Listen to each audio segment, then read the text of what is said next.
Introduction. Internet marketing can mean a lot of things. For some, internet marketing is practically synonymous with affiliate marketing. This is the process of selling products made by other people in order to earn commission. But internet marketing can be more than that too. Of course, internet marketing can mean building a website or a blog, building a massive audience for that platform, and then making money from adverts, Google AdSense for instance, or selling your own products. Internet marketing might mean selling a digital product such as an ebook or an online course. Internet marketing might mean selling something physical.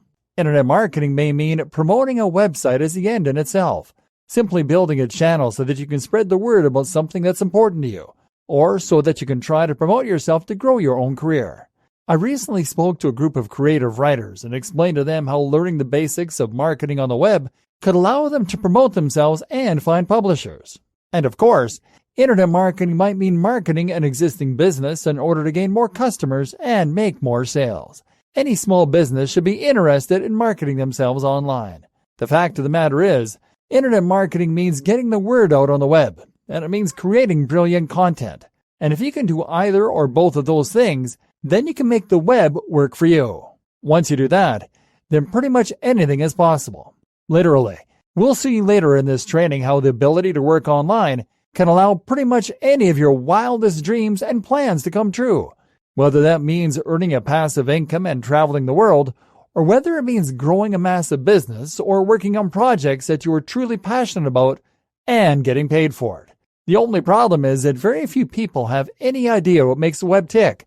People tell me they want to start their own business selling crafts, or they tell me that they want to start blogging for fun, but they have zero clue what that entails. What is SEO? What is marketing? If you're sitting there smugly thinking that you already know the basics of internet marketing, then time for a reality check. Because even if you know the basics of internet marketing, there's a good chance that you don't have all of the advanced skills you need to really make any project into a success. In this training, then, I'm going to start by outlining those basics. I'm going to teach you Internet Marketing 101 for those of you with no prior experience. This is what makes the web tick. This is your bread and butter. But from there, I'm then going to dive into the much more advanced stuff that many internet marketing gurus in reality have no idea about whatsoever. You will learn skills here that will put you head and shoulders above the competition. You will learn tools that will make you immensely employable, to the point that you are never without work. And you'll be able to turn any idea or concept into a reality. What makes the web go around? When I tell people that I work online, the reaction I very often get is bafflement. Countless people have admitted to me at one point or another that they have no idea what I do for a living. In fact, my grandma once made me promise to her that whatever I did was not illegal. When I left university and started working for myself, everyone expected me to fail. They all asked, when are you going to get a proper job? A little offensive? Sure, but it's understandable. After all, it's not at all obvious from an outsider's perspective how money gets made on the web. How can you earn money online while sitting at home? How do websites earn money even if no products actually change hands? This is the part some of you will already know, but it bears repeating for those that don't. Essentially then, money is made online thanks to views. The more people view a website or an article, the more opportunity there is to make money. And this is possible partly thanks to advertising and partly thanks to sales. If you have a website that is getting several 100,000 views per day, then you will have the option of placing Google ads on it. These are adverts that are automatically generated by Google's partners and which you will then place on your website. Each time the ad is clicked, Google earns some money, and a portion of that revenue is split with you. Well, this might sound strange. The reality is that those people are likely going to head to that other website and then spend more money. For instance, if an insurance company is paying for clicks on your website, chances are that the visitors it gains from this will buy at least some insurance, and thus they'll earn more money than they spend in the long term. And don't get it twisted. You'll only earn a few cents per click in most cases. So you really need hundreds of thousands of views for a website to be profitable through this process alone. If you're still struggling to get your head around this, then the best comparison to make is with free papers and magazines that you might have seen being handed outside your local train station. Those free magazines cost money to print, and they're being given away. But the customer in this case is not the person reading the magazine. The customer is the advertiser, and the magazine has value to the advertiser because it has such a wide exposure. The more eyeballs that see that paper or magazine, the more the advertiser can potentially stand to earn by placing their adverts there. This is how a website works too. Better than Google AdSense. But don't rely on Google Ads to make money from a website, because that puts you right at the bottom of the food chain. Remember, the advertisers are only willing to pay for clicks because they have more effective means of monetizing those visitors. They're making more per visitor than they are paying Google, and they're only getting a small amount of that. So right now, you're really not earning huge amounts of cash compared with what you could be earning. So another way you might monetize your website is by selling something. For many businesses, this is already built in, as it were. If your website exists to support an existing pizzeria, hairdresser, massage salon, or anything else, then you are ultimately going to be earning money from the visitors by promoting your brand and encouraging people to visit your store in person. You can also set up a product or service after the fact. In this case, your website might promote your SEO services. More on that in a moment. It might promote your digital ebook that you are selling. It might promote an online course, or it might even promote a physical product. This way, you are now keeping 100% of the profit. Sure, you might have some overhead with printing costs and delivery, but you aren't sharing your cash with anyone else. And finally, you might be able to sell a service. For instance, if you are a good writer, then you can simply create a website, get lots of people to look at it, and then promote your writing service at X amount per 100 words. Likewise, for web design, photography, video editing, proofreading, the options are endless. And this is just another way you can get pretty much any job you like by having the skill and knowing how to navigate the web. And then there's affiliate marketing. Affiliate marketing means that you are selling products other than your own.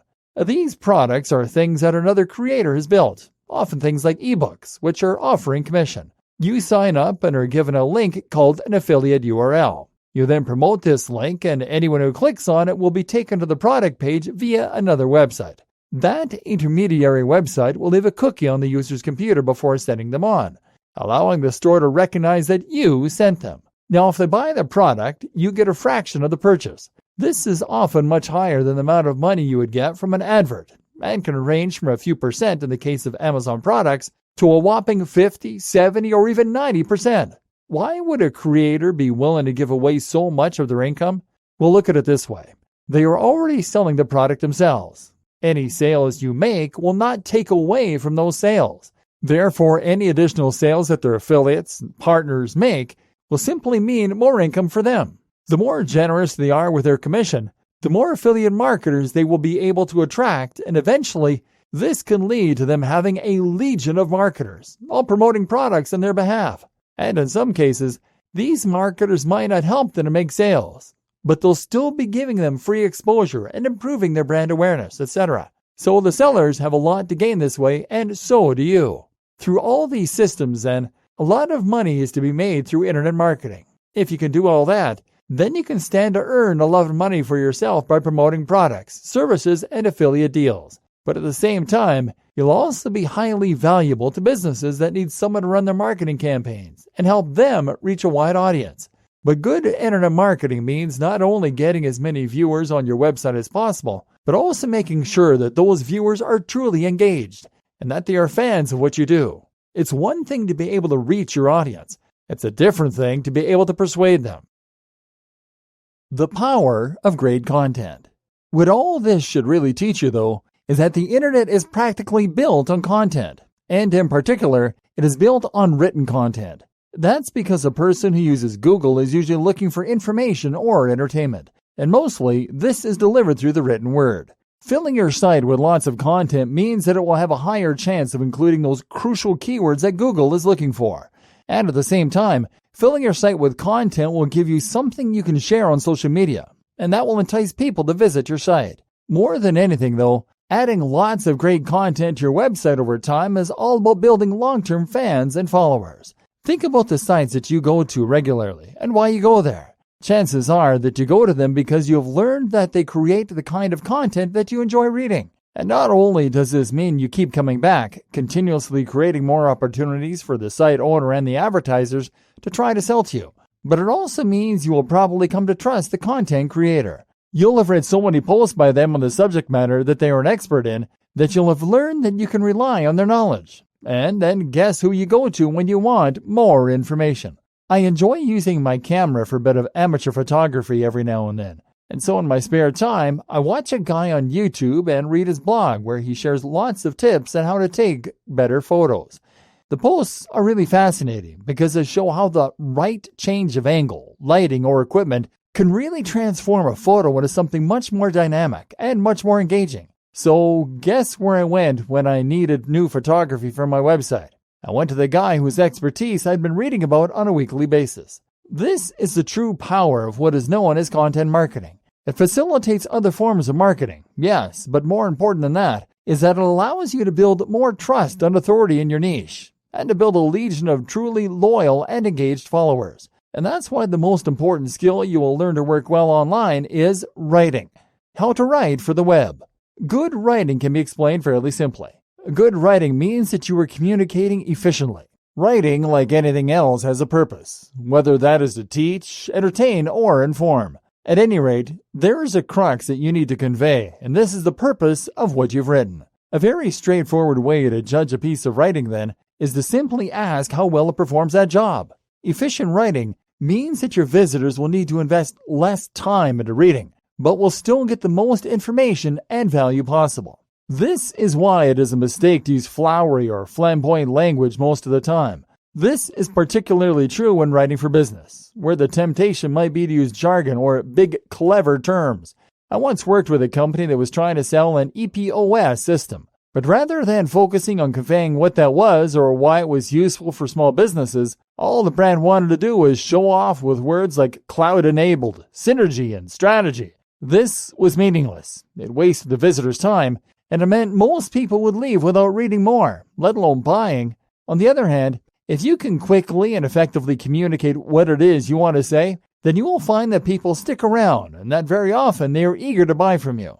This is also true with writing designed to be informative or entertaining, especially in an age when everyone is in a rush and few people have time to stick around long enough to read a whole passage of text. This is also why it is a good idea to use the right structure and layout for your content. Specifically, you need to break it up with lots of images. You need to use lots of different paragraphs, and you need clear and bold headers. Make your content skimmable. So does that mean your content is going to be forever light and fluffy? Or that it will simply be functional and personalityless? No.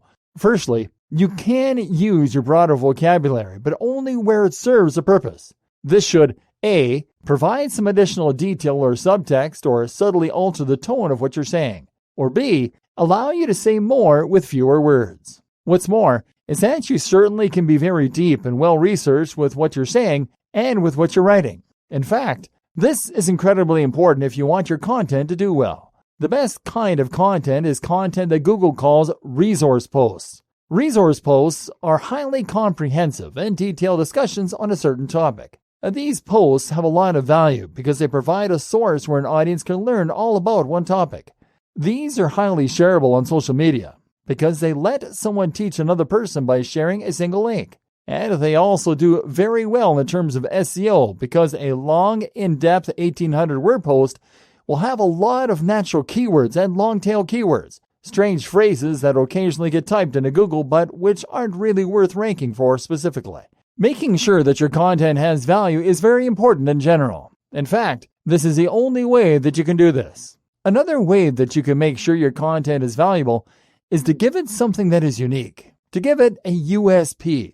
The biggest mistake I see with articles and blog posts online is to repeat a subject matter that has been done 1,000 times before, while adding nothing new to the table. These include posts like how to get abs or top SEO mistakes. This is derivative and dull. Instead, you should post something that is new and that is unique. This should be something that people won't have seen before, and that will really stand out to them. For instance, how about a post that combines two unusual niches? A post that uncovers some interesting brand new scientific research that's relevant to your niche, or a post that looks back in time to some old forgotten technique. Your content should have an emotional hook, and it should offer something that your audience won't find elsewhere and won't have been read 1,000 times before. One more massive tip: write in a narrative format wherever possible. That means you should be aiming to write content that is phrased in a way that is naturally like a story. Think about something personal you can say about the matter, or just try to give it a beginning, a middle, and an end. Stories work wonders because the human brain has naturally evolved to enjoy stories. We've been listening to stories for thousands of years, and we can't help but to put ourselves in the story and thereby relate and emote. This makes it very hard to stop listening to a story before the end, and it makes it very easy for us to get caught up in a narrative and stirred by it. Stories hold attention, but they are also highly persuasive. Speaking of which, the power of persuasive writing. If there's one kind of writing you should try to hone, it is persuasive writing. If you find yourself being hired by brands online, then there is a good chance a lot of them will want you to write sales pitches for them. At the same time, knowing how to write persuasively will also allow you to sell your own goods and your own services. When I started working online, I ran a small writing business. I only ever posted a couple of ads, and I got enough business from those to keep me going for years. Why? Because the ad was so well written. The key is to understand the value proposition. More fundamentally still, the key is to recognize that people place orders based on their emotions and not based on logic. In other words, someone will buy from you because they feel emotionally compelled to do so, and they didn't have time to think themselves out of it. So, you need to make sure that your pitch is something that can get people to imagine what life would be like after they've hired you. That means painting an image that will have an emotional response. In the example of selling writing, you might talk about how you can help someone to turn the brand they created into something that is as well respected as the top brands on the web. They can hire someone who will charge very little, but will make their site look amateurish.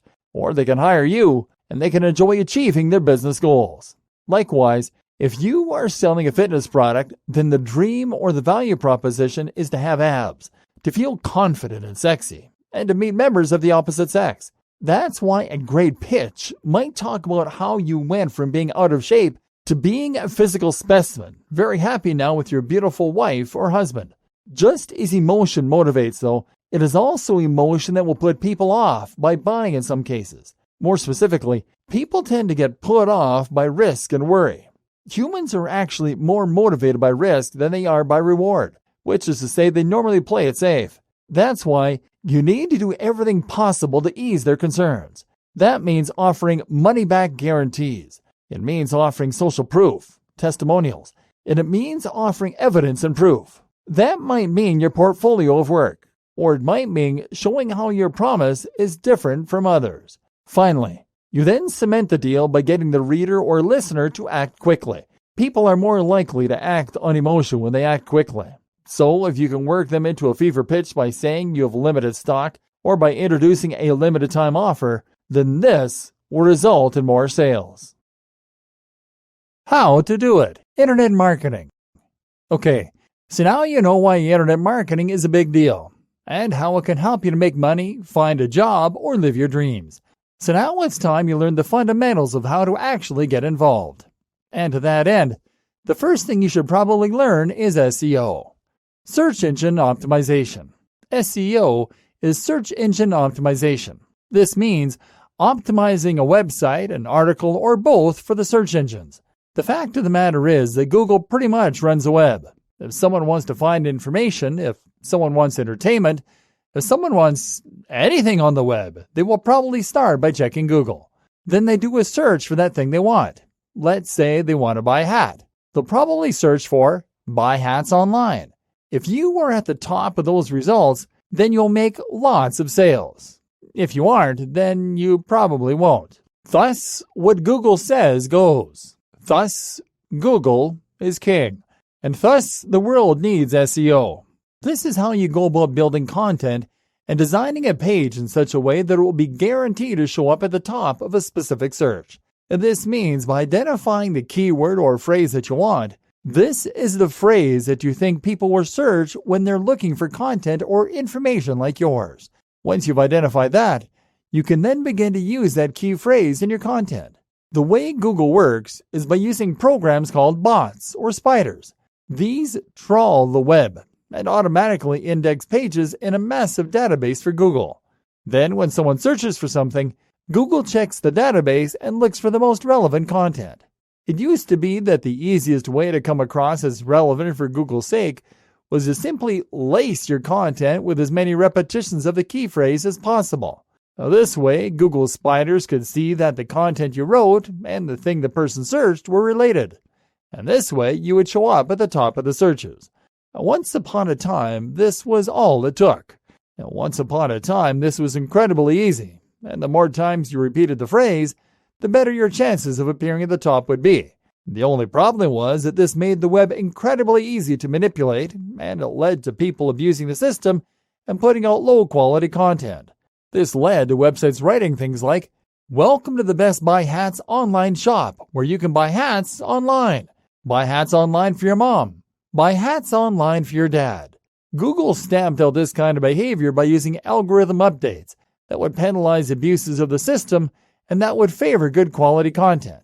Now, Google recommends that you only include keywords using a 1 to 2% density. That means that for every 100 words, only one of them should be a keyword. Likewise, Google also wants to see you using LSI, latent semantic indexing. That means that you should write posting content with synonyms, related language, and natural language around the subject. Google also likes to see longer content, 800 to 1800 words. It likes to see new and relevant content, and it likes to see websites that are being updated and well-maintained. Google also now looks at bounce rates, meaning that it can tell how long someone has been on a web page and if they tend to leave after the first couple of seconds. Then that website isn't going to perform well in searches. Using all these newer methods, Google can now favor content that is genuinely high quality and that answers the user's questions. In Google's case, the customer is a user, and that's who Google wants to please. So while you should write with SEO in mind, you should also make sure that your content is great quality for the user. More on this in a moment. Other things you can do for your SEO, including adding keywords in key places, such as the opening paragraph and the title, such as the file names, the names of your images, for example, and the meta descriptions and other tags. The other big cornerstone of good SEO is getting links on other websites. Google views links on other sites as being referrals, and so if you can get a link from a top website, that will do an awful lot to build trust and authority in Google's eyes. Got a link from the BBC?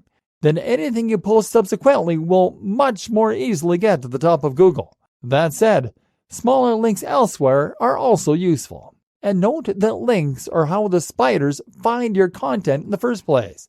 Google again doesn't want you to manipulate the search engines or to try and trick them, and so it wants to see a link's profile that's natural and organic, as though everyone at once just decided to share your content because it was so brilliant and you had nothing to do with it. This means you should have a varied range of links in terms of the quality and even the wording. Using links that are on relevant sites is a good idea for reaching the right SERPs, industry lingo for search engine result pages, and for reaching the right audience, however. Avoid trying to pay for links because this can get your site badly penalized or even de-indexed by Google. All of this is going to help your site to get seen, and if you post regularly and keep looking for popular topics, then you should gradually begin to grow an audience. In theory, more marketing strategies, SMO, and more. While this is a decent strategy, though, it is also very slow and certainly not guaranteed. It is not, therefore, recommended that most businesses and brands rely solely on searches for their traffic. Instead, it is also a good idea to be more proactive in your promotional activities by getting out there and reaching out to your audience. For instance, you can do this with PPC. This is pay-per-click advertising, which is a form of paid marketing where you only get charged when someone clicks on the ad. We won't be going into great depth on that here, but suffice to say that this is worth looking into and a skill that you should add to your bow. More fundamental is SMO, or social media optimization. In other words, you need to get out there onto Facebook, Twitter, and Instagram, along with the others like Google Plus and Pinterest, and you need to start marketing yourself. That means you need to post regular content and build a following. Invite people to follow you and ask them to share and like your posts so that their networks see them too. You can also seek out forums, social media communities, subreddits, and more places where people might appreciate your content and where your target audience is likely to be spending its time. There are many more tricks you can use to get the word out about a brand or website too. One of the most powerful and effective is something called influencer marketing. This means that you look for someone on the web who is an influencer, someone who has a large following already, and who can help you reach that large audience. You then message them and find some kind of trade that you can do. For example, you can let them post something to your audience in exchange for posting to their audience. That way, you will both gain some of each other's subscribers. There's much more to internet marketing. Building a mailing list of your top fans is a very good idea, for instance, as is guest posting and writing blog posts for other sites. At the end of the day, it comes down to strategy. You want to gain the attention of real followers, and at the same time, you want to encourage Google to pick up your content and add it to its index. Branding done right. If you learn to write in this way so that you are offering real value with a unique selling point and angle, and with a dream and a vision, then you will stand out from the crowd and 99% of the other brands online. Why is that? Because 99% of brands online just don't care. I've worked with a whole lot of them, and so often I see the same thing time and again. A client comes along to order some work, and they show me their website. Their website doesn't have a brand. The name of their website is the keyword getgreatabs.com. They don't believe me when I tell them about the 1% LSI, the keyword density, and the organic-looking links. Rather, they just want that keyword repeated as often as possible. They ask for generic titles for their content: best diet for abs, top sit-up exercises, how to lose belly fat. They clearly don't know about the niche they're in. They don't care, and they don't have anything new to say. And as a result, they fill their site with tired, generic, and derivative content that is stuffed with keywords and all tied together in an uninspiring brand. Most of them don't even have a logo, and the ones that do either made it themselves in MS Paint or they paid the lowest amount possible to get something really cliche like a light bulb or a globe with an arrow moving around it. Then they tell people to follow them on Facebook, where they post repeatedly about, check out my new ebook here. They have nothing interesting or new to say. They've done their research, they know the keywords, and they know that this is a good niche to be in. But they don't understand the niche. They have no heart, and so they are destined for failure. Worst of all, they have no skill. Now, take a look at the sites you already read on a daily basis. Take a look at your favorite blogs and vlogs. What are they like? Chances are that they have a clear mission statement and brand. They aren't for everyone, but they have a legion of loyal fans. They have a cool logo, and that logo instantly communicates what their brand is all about and who should listen. They post content that is interesting and unique. They have a completely different take on the subject, and they write about the highly advanced aspects that most blogs simply don't know about or miss. They might write about cardio acceleration for 30% faster fat loss, or they might write about the role of dopamine in encouraging snacking behavior.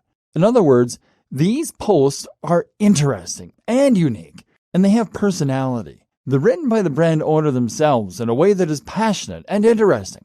It's storytelling.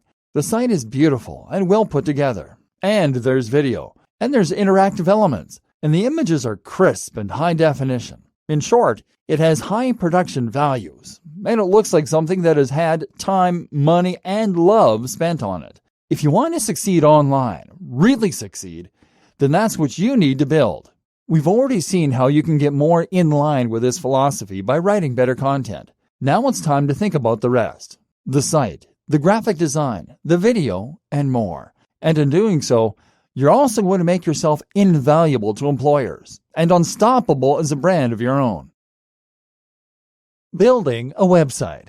Whether you want to be an affiliate marketer, whether you want to promote your Main Street store online, or whether you want to promote yourself and become a professional singer, you will at some point need to build a website. And at this junction, you have a few options. The worst option is that you pay someone thousands of dollars to make it for you. That's the right idea in terms of investing time and making the effort. But it's the wrong idea because it means that you're spending thousands when actually this is something you can do for yourself very easily and completely for free. If you want a website, then you can have one built in a day that is just as professional as the top sites in the world. Here's how it works. Building a website in a day. Number 1, find hosting. Your first step is to find hosting. Web hosting means that you are finding space on a server. A server, meanwhile, is a large and very fast computer that stays constantly connected to the web, and that lives in a big server room somewhere where it is looked after by a whole lot of people. This server has space on it like any other computer, and you are effectively buying some of that space so that your files can be uploaded and take advantage of that constant connection to the web. Simple. There are lots of different providers and packages, but I recommend checking out something like Bluehost. Here, you should be able to find hosting, including a domain name, the address that someone types in to find your files, for around $10 per month, or even a little less. Choose the most basic package for now. You can always scale up if need be. And choose a URL that will be memorable and that ties in with your brand. Avoid that practice of making your URL your keyword. This is something that Google itself has said it doesn't like to see, and it certainly doesn't inspire much confidence in users. Number 2, install WordPress. The next thing you're going to do is to install WordPress. WordPress is a CMS, which stands for Content Management System. This is a tool that you can use to upload new posts to your website, to edit existing posts, and to change the design, layout, and more. This means that you don't need to do any coding at all. But the best part is that it is completely free. Actually, that's not the best part. The best part is that it is highly professional. Far from being a website builder, this is the tool that is used to build a quarter of the websites on the net. And that includes some of the biggest brands out there like BBC America, Forbes, Huffington Post, Mashable, you name it. There is simply no need to pay for a limiting service like Wix. What's more, is that WordPress will allow you to benefit from the huge community of developers, meaning you can download additional features and design elements for free to completely change the look, layout, and functionality with just a click. And as though all this wasn't enough, you can even install WordPress itself with a single click using the majority of hosting providers. There's simply no reason not to use WordPress. Most of the tools you'll encounter and want to use, from e-commerce tools to SEO optimization to widgets, will be designed for WordPress. And not only that, but seeing as WordPress powers some of the biggest sites on the internet, you know that it is least possible to achieve this success with WordPress. You know that it is SEO friendly, for instance. And that means that you can just concentrate on creating fantastic content and not worry about the rest. Number 3, add a new theme. The next thing you should do, in fact, is to head over to a site called ThemeForest, or one like it. Here, you can browse a large selection of professional and modern-looking themes and then download them to install. WordPress actually has a built-in theme store, and you can check there for a wide range of different free themes. Problem is, you tend to run into these free options a fair bit while browsing the web, and they understandably aren't quite as slick as many of the paid ones. That's why my advice is generally to pay and get something slightly more professional and slightly more polished. Once you find the one you like, it's simply a matter of downloading it and then uploading the zip file to WordPress. Number 4, customization. It's similarly easy to add plugins, which are small apps that run on your website either behind the scenes or front and center. These can include things like social media buttons to integrate your SMO, or they can include security features. Install a few of these and then find the customization tools in the WP login in order to set up how you want the site to look, the name, the copyright notice, and the rest. That's really all you need to do to make an amazing website, and then it's a matter of adding a stellar logo. Creating logos and more graphic design. Using your new web design skills, you can now build a site for yourself or for clients. But the other part of web design is the design bit. And in fact, this is another highly in-demand skill that it really pays to learn. You can learn web design, then you can create graphics that will help you sell products, and you can provide another incredible service. Go onto sites like Fiverr, Upwork, People Per Hour, etc., and you can expect to make a lot of money selling these skills. You'll never struggle for work if you can do this, and offer web design and writing services. And working on your own logo is a great place to flex your muscle and learn the ropes. Good logo design. The key to good logo design will be to know your brand and what you want to communicate. The core part of any brand should be the mission statement. This is a statement of intent about what your brand aims to offer and achieve, and how it hopes to do it. It's not just about what you sell, but rather, it's about that extra attention to detail and what sets you apart. A fitness site is one thing, but is this a fitness site about healthy living and good times? Or is this a fitness site about pumping iron and pushing harder? Is it a fitness site that's about bodyweight fitness and cool stunts? Apple isn't just a brand that makes computers. It's a brand that challenges norms and creates stunning products for artistic individuals that want to express themselves. And that's what makes people excited about Apple. Watch Simon Sinek's TED Talk on the Golden Circle. Consider this required watching for all businesses, in fact. You want to be more than just a company. You want to be a movement, something people can get behind, because this will make them want to read your content, follow you on social media, and buy your products all the more. And the job of your logo is to communicate this perfectly. You can do this by thinking up related imagery. Why not create a mood board, a selection of different images that inspire you or that are related to the message you want to put across? Then try combining those images in different and unique ways to see if you can come up with something unique that way. Avoid cliché and try to be objective by surveying people to see if the brand expresses your business correctly.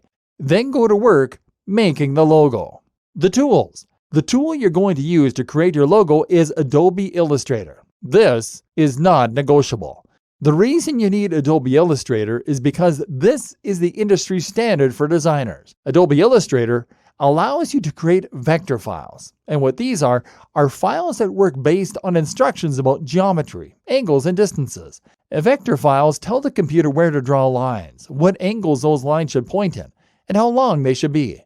This means that you can zoom in and all the ratios and angles remain the same. There will be no loss of quality. It also means that the image can be edited at any time by dragging the individual lines, cutting bits off, etc. The opposite is a raster file, a JPEG or PNG. If someone hires you to make them a logo and you make it in Photoshop and give them a JPEG or PNG file, then they will likely laugh in your face.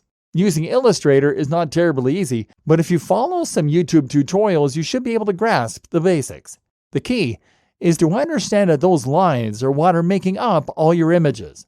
These can be drawn individually and are called paths. You can then add nodes onto those lines called anchor points and drag those around to lengthen or alter the angle. By drawing multiple paths and having them intersect, you can then select them at the same time and choose to join those lines. Now they become the outline of a shape, and you can fill it or drag it around as a single element.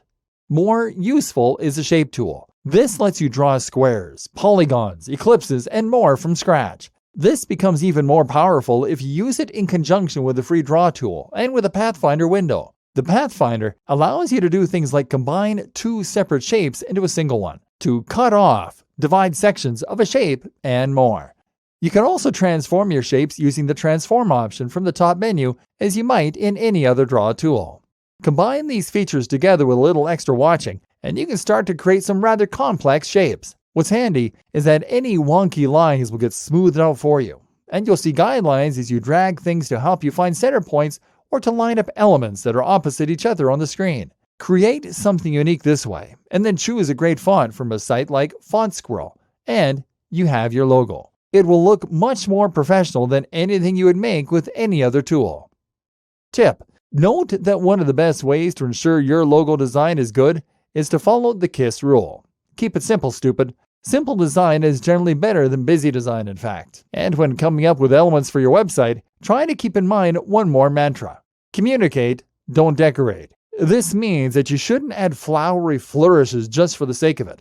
Any additional dialogue or graphical element should be there for a purpose, whether that is to lead the eye through the UX or whether it is to point to something else important. Video. Everything that photos can bring to your channel, video can help to bring to your channel even more. Video is firstly highly impactful. When someone sees your video, they will be instantly enraptured and have the urge to watch through to the end. We are psychologically programmed to respond to people talking on screen and to listen, and we find it hard to look away. The fact that you can add music, use gesticulations and facial expressions, all of this really adds to your ability to persuade and convince. And this means you can use video to much more effectively sell a product or an idea. At the same time, though, video is also fantastic for elevating the status of your brand even more. Simply put, creating videos requires skill, and this is something that not everyone has any idea how to accomplish. You'll probably need a fairly decent camera, and you'll need good software like Final Cut Pro or Adobe Premiere, and the knowledge of how to use it. So, if you land on a website and the first thing you see is a glossy video with fantastic production quality, a great voiceover, brilliant camera work. What do you think? You think that it must be made by a business that knows how to make fantastic products and that really cares to invest time, money, and effort into what it does. And for these reasons, you are much more likely to trust or to buy. Finally, video lets you take part in YouTube and vlogging, and that opens up huge doors. A ton of brands that have been long unsuccessful through other attempts at marketing find that they are eventually successful when they start promoting themselves on YouTube. Not only because of all the advantages in terms of engagement and persuasion, but also because of the advantages in terms of reach and competition. Did you know that YouTube is the second largest search engine in the world behind Google? So how do you make great video? Filming. For filming, there are a few things to consider and learn. Firstly, all of the tips regarding lighting and composition that we covered in the last post are still very true here. Another tip is to learn to use a panning head. This is a device that you attach to your tripod and camera, and that will then allow you to slowly pan across different elements. This is ideal for showcasing products, but do be wary of using the same shot over and over again. If that is a risk you are running into, then try using pans that go up and down, or try zooming into the shot gradually. In order to help with lighting, it can be a good idea to purchase a softbox or similar option for creating light artificially. Having more than one light source is also preferable, so if you can purchase two, then that's even better. In a moment, we will talk about editing, and you'll see that you need specific shots for this to work properly. A big tip then is to give yourself some kind of storyboard, or otherwise just have a strong idea of what you want your video to look like before you begin to know what needs to be covered. Collect B-roll if appropriate. This is footage that you can play while you talk about other things. It should be relevant and it should fit for a range of different sections. This will not only help to keep your video dynamic and moving, but it will also be incredibly useful when you need to cover up mistakes. Don't forget the importance of sound. Don't rely on the mic built into your camera, or this will severely undermine the professionalism of the rest of the product. To get around this problem cheaply, just buy yourself a cheap lapel mic and plug it into your smartphone.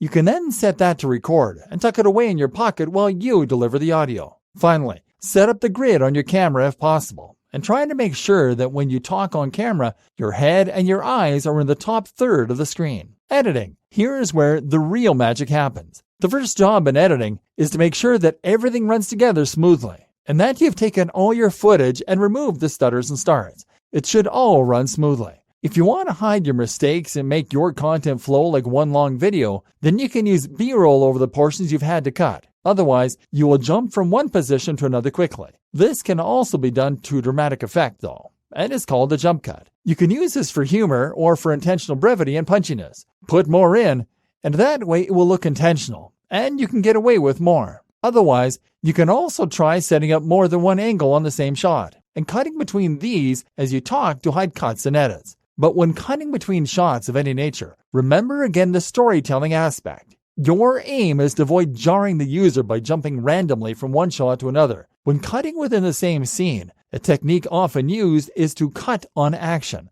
That means you cut during a movement, and you continue the same movement in the next shot. This disguises the edit and makes the footage flow more easily. You can likewise try to link shots based on the subject matter, or you can link shots based on where the user is looking. Use these strategies and look into others, like L-cuts, to take your video game up a level. Then make sure to add a little background music. You can outsource this on a site like Fiverr, and add your logo. Add some bottom thirds and a good opener, and you'll have something that looks immensely professional, and can really build trust and authority. A quick tip for those that are trying to build momentum on their own YouTube channel is to not make your videos too long. This whole process can take a lot of time, and if you want to make consistent uploads, then you shouldn't make your workload any bigger than it has to be. Photography, an underrated web skill. Our aim here is to turn you into the web equivalent of a triple threat. In Hollywood, a triple threat is someone who can dance, sing, and act. Already, you know the basics of marketing. You can write, you can design, and you can build websites. That little bit of extra knowledge puts you head and shoulders above all those webmasters and marketers that just spam the web with derivative content. The next thing to look into learning then is photography. Photography is another skill that can help to elevate a brand to the next level online. And this is in a lot of demand among publishers. That's because photography can be used to accompany a blog post and make it look more engaging and interesting. And it can also be used in order to promote a product and make it look like something that people will be eager to buy. Photography can really help to sell the dream, as we discussed, and this is particularly powerful when used on social accounts such as Instagram, where it can help you to make a massive impact by promoting a certain lifestyle and dream. Learn photography, and you've learned just one more skill that 99% of people who try to make a name for themselves online don't know. And that makes you even more employable and gives you even more of an edge over the competition. The laws of great photography. So what does it take to make incredible photographs? First of all, having a great camera can of course make a big difference. While you shouldn't make the mistake of believing that your success entirely comes down to having the right camera, this will indeed make a big difference. You don't need to spend a fortune. A good place to start is by getting a mirrorless camera that will give you manual controls regarding focus, aperture, etc. The Lumix G7 is a fantastic starting camera, and especially if you combine it with an extra lens such as the f1.7 25mm. This won't set you back more than a few $100s, but the results will be photos that look like they were taken by a professional photographer and video that has an almost movie-like quality. That said, if you were forced to make do with a camera phone, it's still possible to take great photos. Just spend some time thinking about each shot rather than simply pointing your camera directly at whatever is the subject matter and having it the center of the frame. Try to be more original and creative in your photos and ask yourself, what is the story you're trying to tell? What do you want to convey through your images? What emotion are you trying to evoke? How could this shot be made more interesting? A good starting point is to consider not just the foreground, but also the middle ground and the background. This can help you to create a sense of depth, and when done well, this should lead the eye deeper into the picture and create more of a sense of 3D. This is also better for portraying scale. Scale is something else that is important, by the way. Photos of mountains and views often look dull because they don't convey the height or the depth, and that means that they can't portray what it really feels like to be there. To solve this problem, look for additional elements that you can include, such as pebbles and rocks in the foreground, or of course, a person. Likewise, you can use things in the foreground to frame something in a more interesting manner. Leaves around the edge of your photo can help to frame whatever is happening in the middle ground and provide that depth as well as the feeling that you are peeking out at the action that is going on. In these situations, think about the focus too. Do you want to open up the aperture and focus on the foreground? That way you can blur out the background and really make the subject the focus. Or do you want to focus on the background more and blur out the foreground, thereby making sure that the foreground, while decorative, isn't distracting? Or perhaps the foreground and the background are thematically linked. That might mean a pair of shoes thrown off on the floor while someone runs off into the sea in the background. This works well because it tells a story rather than simply showing a static and dull image. Upward angles tend to make something look bigger and thus more important. Downward angles can meanwhile have the opposite effect as you would probably expect. Think as well about the way you set up the shot in terms of the lighting. You'd be surprised how few people even consider lighting, but this is a very important factor. Make sure that the light isn't behind the subject. Ideally, you want a soft light that will hit the subject side on, creating shadows and depth through what is known as Rembrandt lighting. Or how about using brighter light in order to create stark contrast? That might mean having shafts of light coming in through the blinds, for example, and creating a sense of time. Again, it's all about the story you want to tell, and your photos should inform that story. Finally, consider the background and your presentation. If you're taking a photo of yourself working on the computer to demonstrate the laptop lifestyle, then that can be a really great way to subtly promote a product that teaches people to work online. But this will only work effectively as long as the background isn't filled with piles of ironing and washing. Remember, every item tells a story. So think about the story you want to tell and set the scene accordingly. And spend some time reading. You need to learn about the exposure triangle and more in order to become a truly great photographer. Developing your skills further. Of course, if you really want to enhance your skill set, then it will pay to also learn After Effects. This is the tool that can be used in conjunction with Premiere in order to accomplish all kinds of awesome things, from retro 80s intros to incredible video openers. This will raise your game to the point where you're creating inspiring and completely original work that many creators will boggle at. And this just goes to show that the more skills you choose to add to your repertoire, the more you will grow and the more opportunities will come your way. So what else can you learn? Well, I would highly recommend that you learn to program. Learn to program and you can rest assured that you will never be without work. Learning to program gives you the ability to build apps and to create far more complex websites. More than that, though, it gives you an area of expertise that is in very high demand and that a lot of people know nothing about. I was recently approached by a company to write content at $2 per word, and the project was several thousand words long. That's right, they were offering thousands of dollars for a couple of articles. This is a difference that comes from knowing any subject matter well. And there's so many jobs for coders on the web that it's unreal. If you learn Java or Python, then people will come hammering on your door. And even if you don't choose to take them up on their offer, creating an app and selling it on mobile is a fantastic form of a digital product. This goes for whatever your area of expertise is. Develop it and turn it into something that you're really a top-level expert in. Want to run a fitness website? Then go and get that personal training degree. It's expensive, but the qualification will make a huge difference to who listens to you and who hires you. Likewise, pretty much any skill you have can be incredibly useful online. Not so hot at writing or design, but great at music? For instance, there is a huge demand for music that people can put on their YouTube videos, or they can use to market in other ways. This is a gig you can sell very effectively on Fiverr. That can also be the nature of your content. Want to be a famous rock star? Then set up a website and a vlog. Put out your music and get noticed, and eventually you might get contacted. And while you're at it, you could also turn that photography skill into something you sell. Stock imagery sells for a lot on the web. Other amazing skills to learn are 3D CAD design, manufacturing. The list goes on. So don't just write content and call yourself a marketer. Learn these skills and become absolutely unstoppable. Then the web is yours.